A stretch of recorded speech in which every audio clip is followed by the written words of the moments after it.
And Florida just did something no other state has done in decades, and it's sending shockwaves through the justice system. As of today, Florida has executed more people in 2025 than any other state, even beating Texas. And that hasn't happened since 1984. Yeah, Texas, the state known for fast-track death rows and tough justice.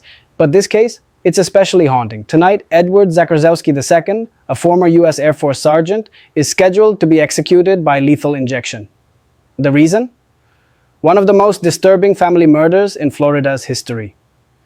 Let me take you back to June 9th, 1994. Zakrzewski's 7-year-old son called him at work. The message? Their mom was planning to file for divorce. That same day, Edward bought a machete, sharpened it, hid it, waited. Later that evening, he attacked. He started with his wife, Sylvia, beating her with a crowbar, choking her, and covering her face with a plastic bag. Then, and this is hard to even say, he called in his 2 kids one by one under the pretense of brushing their teeth and used the machete. He left their bodies in the bathtub and fled to Hawaii, hiding out under a fake name for months before a local minister recognized him from Unsolved Mysteries.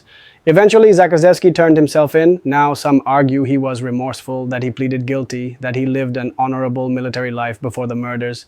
But the judge didn't buy it, especially after hearing how Zakrzewski made his daughter Anna kneel by the tub, likely after seeing her brother's body before he struck her down.